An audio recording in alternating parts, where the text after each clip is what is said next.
Good morning. Today we're going to brew a Belgian Tripel.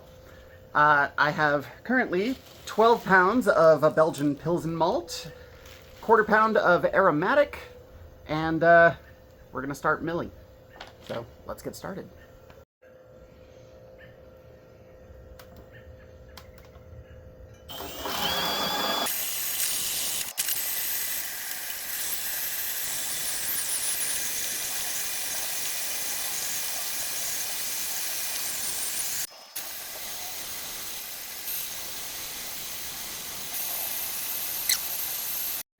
So, I just milled the grain, but because I like to brew in a basket, because I use the claw hammer system, we're going to double mill to make sure that we can get better efficiency. It's a little dustier this time around.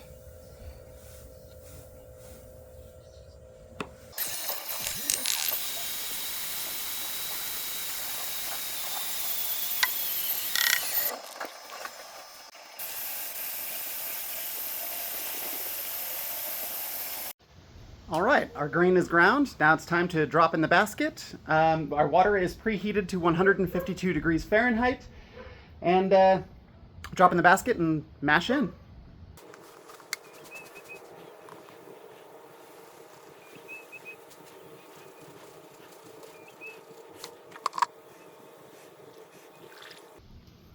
This is what we call a dough ball.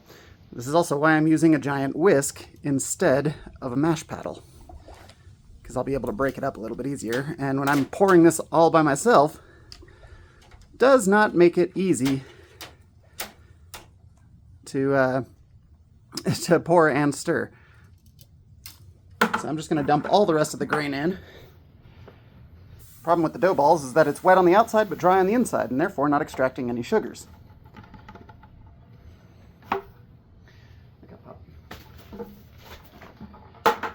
All right, now let's work on these dough balls and start mixing it up together.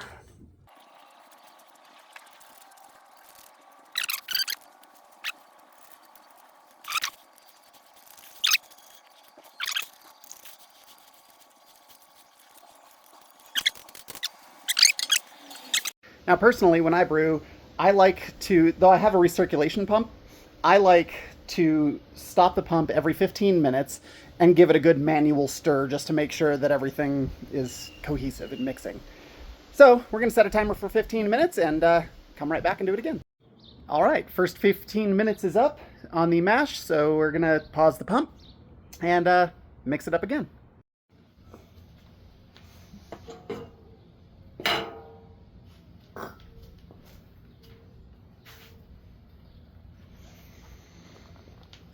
Yeah, the primary reason that I pause it every 15 minutes is because the spray ball, or the spray valve at the bottom of my lid has a tendency to punch a hole in the mash and does not recirculate as well as I would like it to. So I just mix everything together to help facilitate that.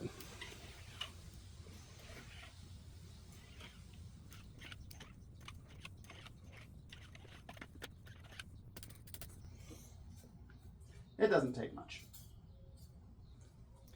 All right, let's throw the lid back on. Hit go on the pump. And 15 more minutes. 30 minutes is up. Time for another stir. Little stirski and hutch.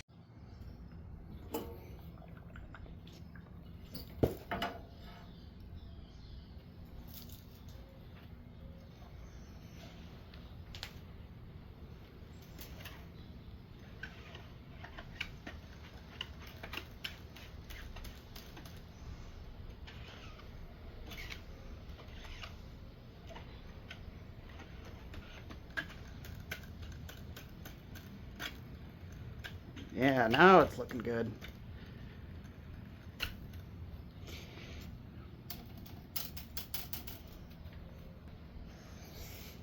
Put the lid back on. Turn on the pump. Another 15.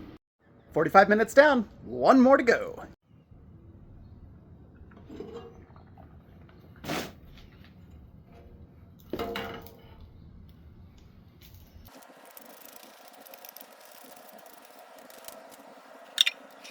All right, our 1 hour mash is up, so now we're gonna cut the pump, hoist out the grain, and then compress the grain to squeeze out everything that is still stuck in the grain. I'm gonna use a burger press because that's what I've got. All right. Take that out. Now I am actually going to stir this one more time so that everything, when I pull it up, is settled in a cohesive amount.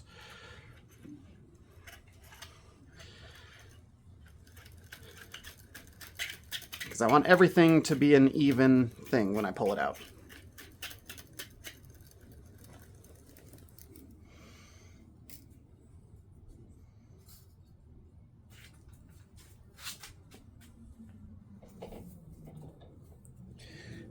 All right, clip that on.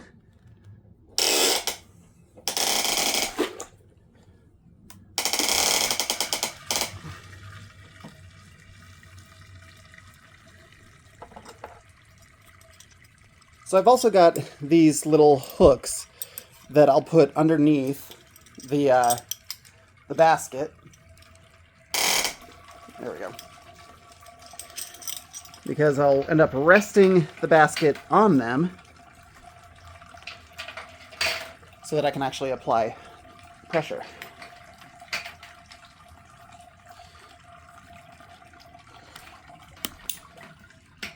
There. So now that's just setting up there, and we're going to let it drain for about 15 minutes.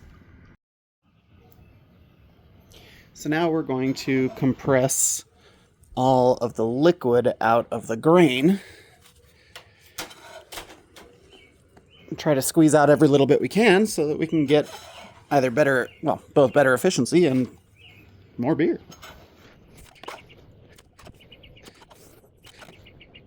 A lot of people, when they are compressing their grain, some people will put it in like a paint strainer bag. And, I mean, obviously a clean one, but they'll put it into like a fruit press. I don't have that, so I'm using an 8-inch burger press. And it works just fine.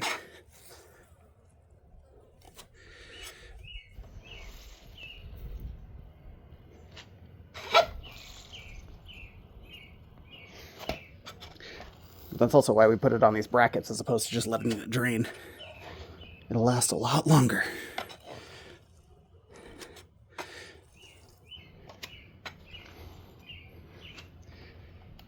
All right.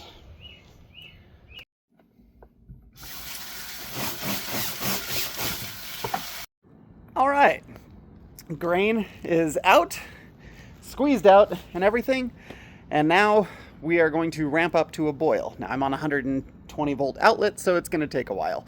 I'm not going to subject you to that. But when we get to a boil, we are going, because we are using Pilsner malt, we are going to be boiling it for 90 minutes. That'll help drive off the DMS and should make for better quality beer. So yeah, I'll talk back when we get to a boil.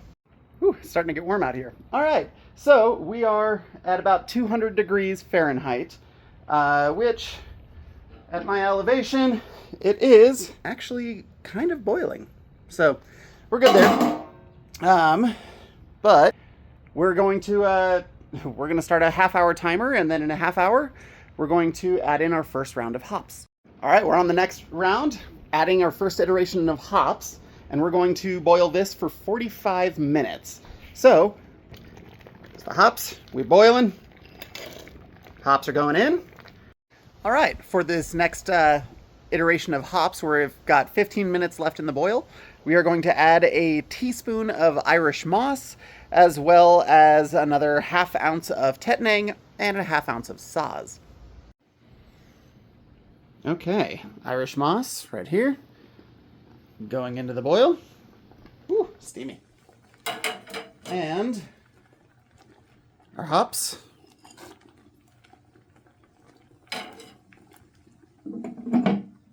Cover it up again. And in another 15, we'll cut the heat and add one more round of hops. All right, well, we're done with the boil. So, time to add in the last little bit of hops. and some honey in there. And I'm doing it the last part, so actually let me turn off.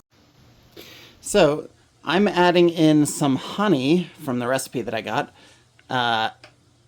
And this will help agitate it a little bit while it's still hot. Hopefully that'll actually melt, because I don't want to ruin any of the flavor and aromatics that come with the honey.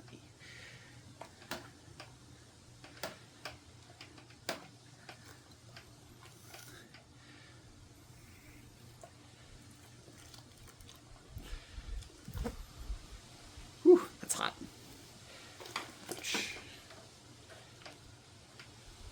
Okay. So that's that. So now we got to hook up the cooler. All right, so from here we're going to open up the valve at the bottom of the kettle and use the hot liquid to sanitize the cooler, the plate chiller that we've got. And we'll run that through there for a few minutes and then turn on the water and start pumping in some cold water to cool everything down. All right, pump is pumping and cooling simultaneously. I've pulled the hot basket up and it is draining. But we're gonna let this cool down till as low as we can get it, which right now at this time of year it's probably like mid-70s. But yeah. So because I live in Colorado and it's a drought, I'm trying to conserve as much water as I can, which means that I'm filling up these buckets with the hot water that's coming in off the plate chiller, taking up all the heat, and then I'm gonna throw it in my rain barrel. Right there. So it'll go toward the garden. Well, I apologize. I neglected to film the next part, but I transferred. It was at temperature or close to it. It's still a little hot. Right now I'm reading about 75 and my yeast strain only goes up to about 65. So it's going to be sitting in my basement because that's where I'm at right now. And behold, it's transferred in. Threw an airlock on it. I'm just going to wait a little bit. And I'll probably end up pitching the yeast in the morning because my fermentation chamber is already taken up with another beer. That's going to be a shandy. So we've got a Belgian Tripel, a shandy, and then an Oktoberfest, and a cider.